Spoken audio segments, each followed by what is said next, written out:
واقعی سچائی کی طاقت بہت بڑی طاقت ہوتی ہے۔ انسان کو ایماندار رہنا چاہیے۔ انسان کتنا بھی غریب ہو لیکن ایماندار اگر ہے تو اللہ رب العزت کے فضل و کرم سے ایک دن وہ ایسا بنے گا کہ لوگ اس کی مثالیں پیش کریں گے۔ بہت سے ایسے بھی لوگ ہیں کہ جو مالدار ہو کر عزت نہیں کما پاتے، جو غریب غربت میں رہ کر اور عزت کما لیتے ہیں، فقط ان کی ایمانداری ان کے ساتھ ہوتی ہے۔ وہ ایماندار، وہ نیک پرہیزگار ہوتے ہیں۔ ایسے ہی میں ذکر کر رہا ہوں کہ ایک گاؤں میں ایک لڑکا رہتا تھا جو کہ بہت غریب تھا، اس کا پریوار غریب تھا۔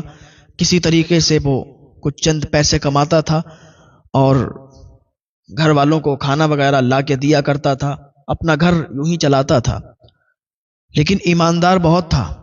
ایمانداری اس کی رگ رگ میں بھری ہوئی تھی۔ ایک مرتبہ راستے سے جا رہا تھا، یہی سب سوچ رہا تھا کہ کب وہ دن آئیں گے کہ ہم بھی اوروں کی طرح اچھے اچھے کھانے کھائیں گے، اچھے پکوان بنوائیں گے۔ کون سا وہ دن آئے گا، کون سا وہ ٹائم آئے گا کہ ہم بھی لوگوں کی طرح اچھے پہناوے پہنیں گے، اچھے کپڑے پہنیں گے۔ تو راستے سے جا رہا تھا تو یہی سب سوچ رہا تھا، کیا دیکھتا ہے اس کے پیر سے کسی چیز کو ٹھوکر لگی۔ جب پیر سے ٹھوکر لگی تو اس نے اٹھایا۔ اٹھانے کے بعد کیا دیکھتا ہے کہ اس میں کچھ سکے تھے، وہ سکوں سے بھری تھیلی تھی۔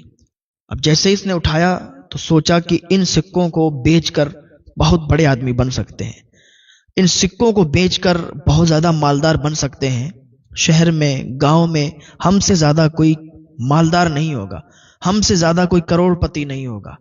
اتنے زیادہ سکے تھے کہ چاہتا تو وہ بیچ دیتا، لیکن اس کی ایمانداری، اس نے سوچا کہ جس کے یہ سکے ہوں گے وہ بہت زیادہ پریشان ہوگا، بہت زیادہ دکھی ہوگا۔